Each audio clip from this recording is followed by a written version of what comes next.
Good morning, everyone. Beautiful day on the farm.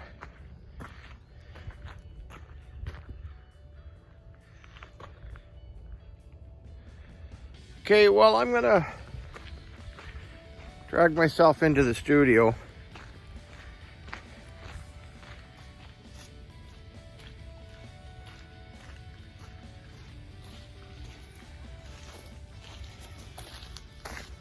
Well, we'll find our way into the studio in a minute. But what do you guys got to say for yourself? I know, look at you, and I don't have any treats for you. Good morning, Ryder. Good morning. Good morning, Ryder. Oh, you're such a good boy. You're such a good boy. He's checking my pockets for treats. Good boy. Good boy. Okay, well, you know what? Maybe we'll get into the studio and do a little casting today. And we'll get that mold started. We'll do a few things like that. Yeah. No, I hear you, buddy. Okay, say hello to everybody.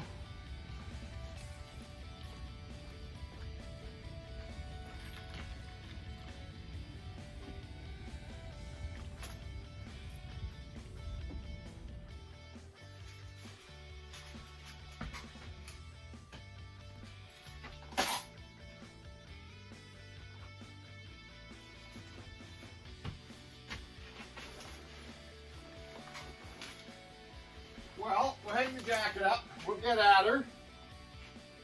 We don't need the tube, but we keep the light jacket on. It's nice in here, though.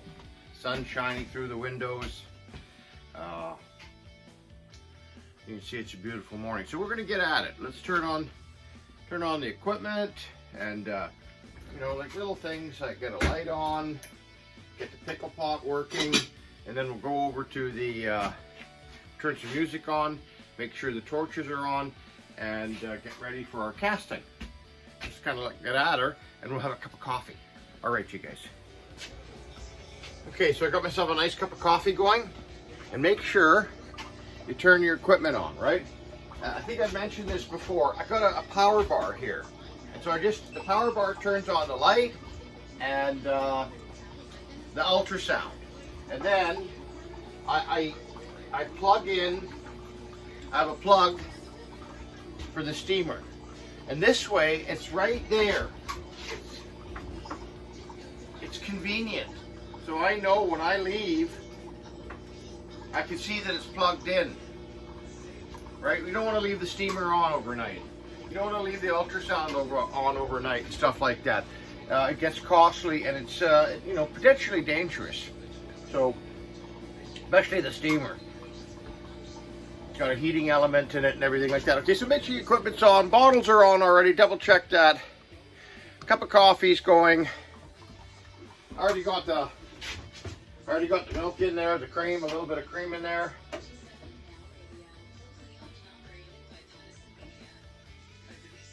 Okay. Look at that. Okay, so let's get right at her. Okay. Actually, it's warmed up in here quite nicely.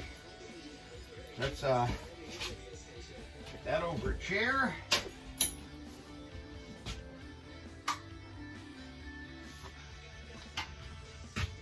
How many times do we wind that up?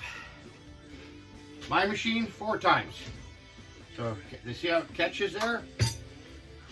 1, 2, 3, 4. Okay. Today we're going to put a little bit of oil on it. There we go. That moves nicely. Okay. Gloves.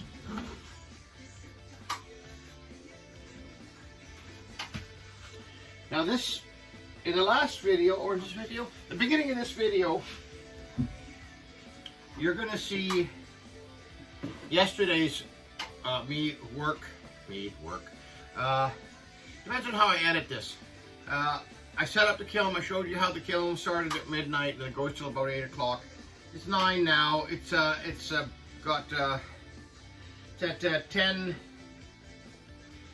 1030 degrees, I think, is my go-to casting temperature. So So I could turn this off now. And it's a big silver ring, so in fact, if it sat for a while, it wouldn't be,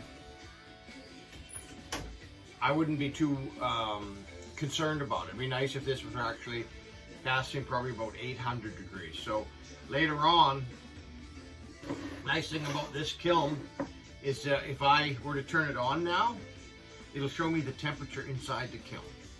So I could watch this, I could go about doing something else and kind of wait till this gets down to about 800, which I might do. Okay, so here we are. I've showed you before, and I'll show you this time too. So this has to make a cup. So we go over to the flasks, where I got my flasks. And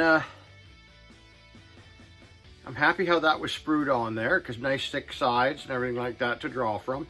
So there we go. So now what we'll do, we'll take a little tape. Maybe we won't. Huh, where'd the tape go? Right here in front of me. So I marked the tape with the number 1, because this is the first flask. That's the one on the list, so I know what material goes in here. Break off a little piece, and we raise the sides of the cup, because the investment, quote unquote, rises when we vacuum it. Okay, so I know on these little flasks it takes 4 scoops. And that might be a bad example, but I do it by eye. I've been doing this for 40 years. And I use a very forgiving Ransom and Randolph's Ultra Vest Max. It's bulletproof.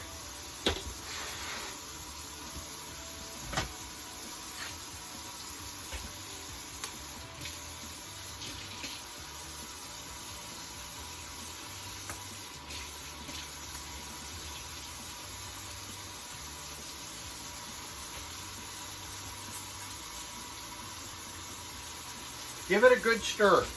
You want the structure of these little cells here to be all wet.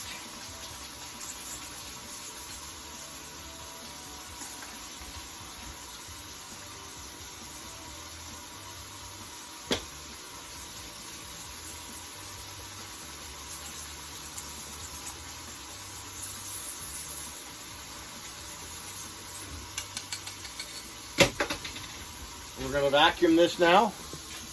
You can see how the investment is starting to rise now. It's going up the side there. You see the space reducing there? That's because this is all rising. The air is expanding in it.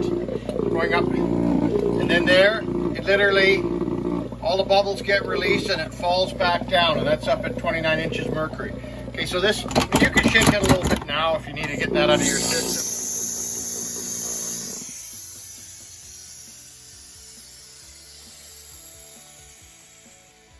Okay guys, okay everyone, so we got the wax in here. We went through the vacuuming just now. So the next thing is to set up the kiln, the burnout oven, the furnace. Turn it on. This is a programmable kiln.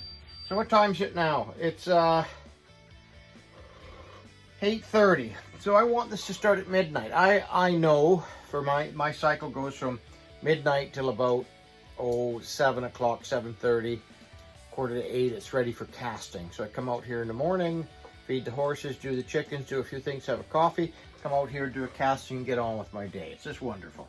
Okay, so it's program 3. I've got it all set up for different ramps. Okay, so it's start and then delay, and then I want to give it 3 hours and 21 minutes. 2, 3 hours and 21 minutes. On, press it twice, and it's delay. So I know, I don't know if you can see that, but it's now flashing delay. So, and then it's delay, 3 hours and 21 minutes. So once this sets up, I'm gonna get the gold crucible out of here. Put the silver crucible in here. Make sure that there's no obstructions or anything in it. put it aside, and then once this sets up, I'm going to put that in there. And you know what, you guys? I'll see you tomorrow morning and have a cup of coffee with you, and then we'll get into the casting and finishing of the ring. And I let this sit for about 15 minutes. We could turn it on and see what the temperature is. Hi, Pip. Takes a second. Okay. I'm melting down a piece of silver from another project I don't have time for. Okay, so the oven's showing at about 600 right now. So you can imagine the core temperature of the flask is probably around 800. So perfect. We set that back off. We've got the machine wound up. Let's get at her.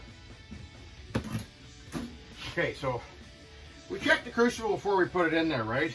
Is that running? Okay, good. All right. Throw that in there. And a nice clean burnout. Make sure to put that in the right way. Okay. You can even just tell by touching the crucible that it's not screaming hot. Okay, let's get going. Let's not waste any more time. Where's my my eyeglasses on? Hi, Pip. Oh my goodness, Pip. What are you doing?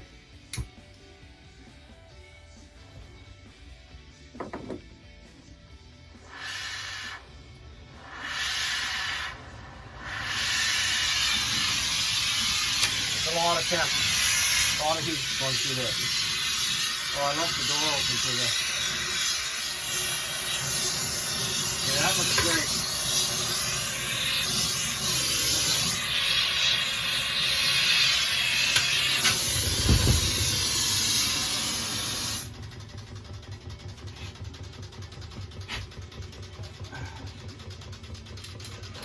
And that's casting. Nice button. We'll let that rest for a while. Cool down. Okay. What a great morning. Hi, Tippy. Hi, how's the Tippinator doing? Hi, Tip. Hi, Tippy. Tippy? Or just your Pippy. Pippy just loves being picked up. Oh, she's such a sweetie. Say hi to everybody. Hi, you guys. My amusement. Okay, look at that. We're going to edit this a little bit. Just so you know, I don't show the whole chiseling away and the old scraping. I edit the videos. Been scraping away for a little bit.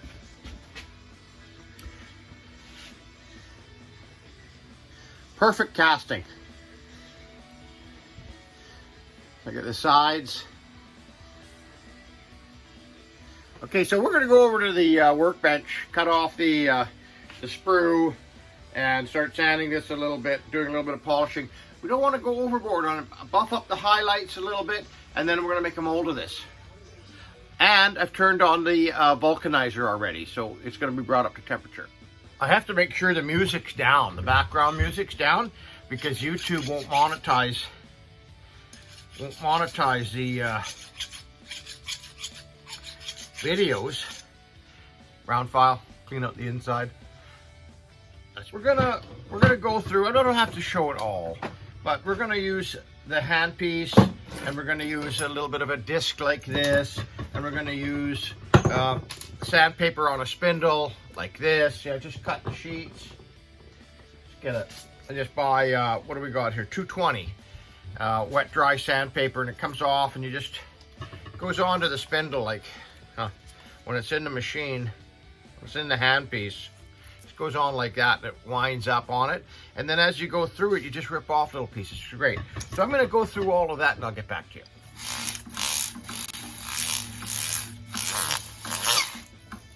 Okay, I did all the sanding and everything like that. I put it in the pickle. So let's see how that's looking. Remember, we just want to get it out. Excuse me. We just want to get it out and make a mold of it. So that's looking exactly how I want it to.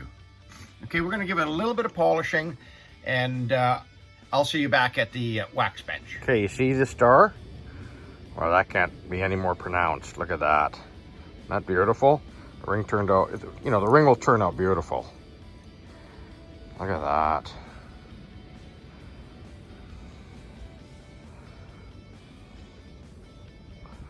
I'm gonna put some nice dark blue gems in there, I think. Even maybe I'll try. Okay, I just did a quick little video of the Skull Diopside. I keep calling it diopsy, but it's a diopside. Anyways, that fits in there beautiful. Okay, so when I make a mold of it, it's gonna shrink a little bit, but I have a lot of meat here on the bezel so that I can always adjust it a little bit. Yeah, that's beautiful. But say hello to everybody. Okay, so we need to find a mold frame. A nice big mold frame. I think this is the one we'd like to use here. Look at this. Then we've got a couple backing plates.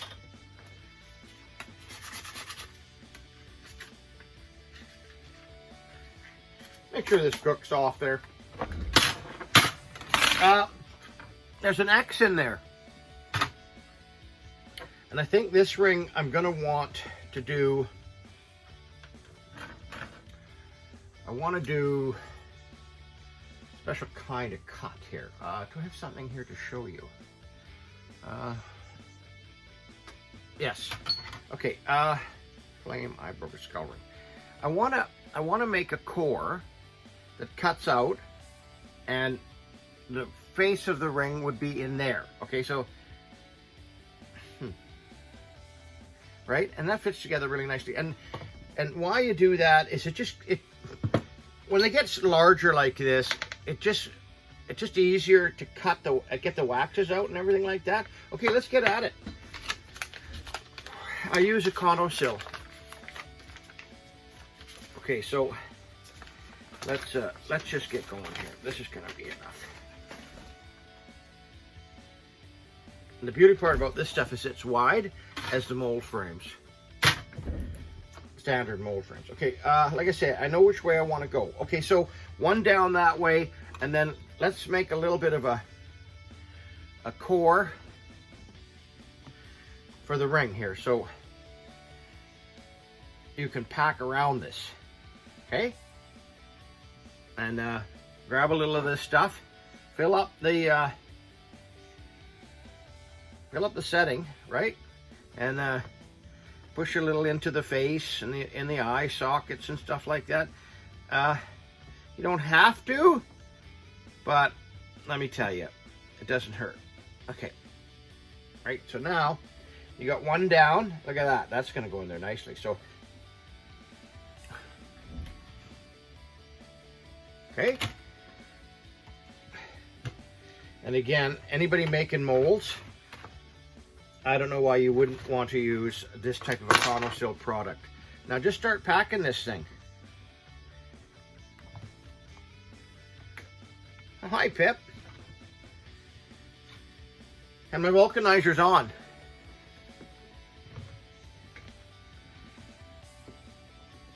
And try to get this as centered as possible. Because remember, you don't cut this end of the mold open.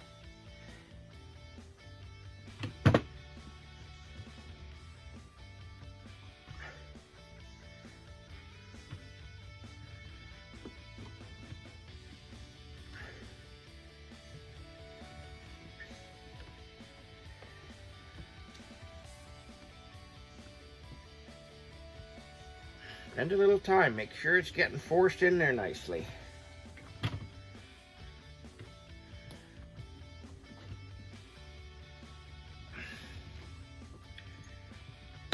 You don't want to overpack the mold either. I'll show you what I mean by that. You don't want to put too much in there so it squishes out and then it moves. It moves the piece in there. The piece that's in there, it moves it, and you don't want that. So you just want to put enough in. And if you do it enough, you'll get used to it. Okay, now look at that. Now, so that could be. Okay, yeah.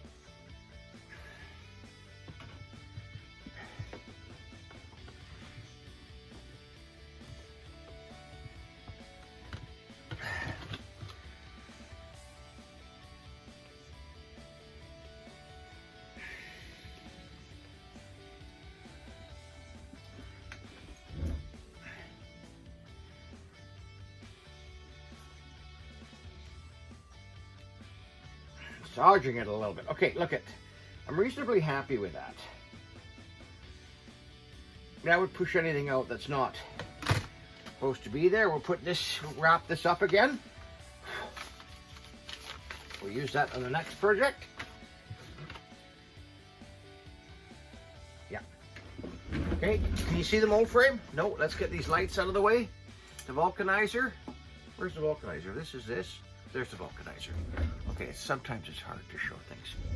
Okay, so my vulcanizer's got a thermostat lights on it. So I know it's up to 300 and I think I got it set for around 315 degrees Fahrenheit. Okay?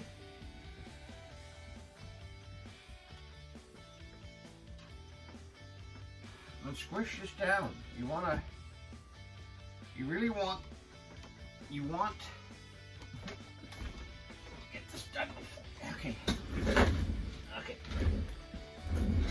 You want the press to actually go down to the edge of, this is a thinner frame, but you want the plate to go down so that when this is in there, I'm using this as an example, that this is flush. And why you want that? It'll be squared up and square, because when you're using mold clamps and stuff like that, the more aligned and straight this piece is, again, the better your waxes will turn out, because you can apply more pressure to the inside.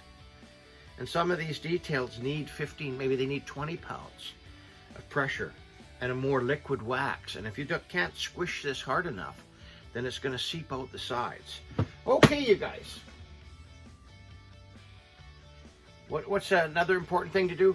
Check your watch. Check your watch. Make a note. If you have to, that's going to be an hour. That one there. It's an inch and it's a little more than an inch. It's 15 minutes for each 1/4 inch. So that should be, you know, a good hour. So at 11 a.m. you got to turn that off. Now, if it goes till 11:30. It's not, this econosil, I use the word forgiving. This stuff is really forgiving. I've left it for an extra hour, turned it off, left it alone. It's fine. You can't undercook it though. You can't come in half an hour and turn it off and think it's going to be all right. It's not. It's like a putty. So if you overcook it, it's not the end of the world. If you leave it in there all day, I'm sure that'll be a problem. I've never done that, but you guys, use it. I mean, if you look around, all the molds, look at all the molds, they're all, well, not all of them, but anything I make in the last, I'm going to say over 10 years I've been using this stuff, probably maybe longer. 10, 12 years anyways. That's all I use is econosil. It probably even longer than that. Maybe I'm going to go back 15 years. I'm going to end this video now. That should be long enough. That's cooking, and the next video will be of me cutting that open and finishing it. So stay tuned for that. That'll probably be part 1, 2, 3, 4. Part 4. This is going to be part 3. That'll be part 4. If you like what I'm doing, hit the subscribe button, hit the like button, make a comment. I'd like, it'd be nice if you just hit the like button. But you know what, you guys, you do what you do. I want to grow the channel a little bit, and I put a little bit of effort into it. Sometimes it's tough, you guys. Sometimes it's tough getting into the frame of mind. Okay, you guys? That look better? All right, you guys.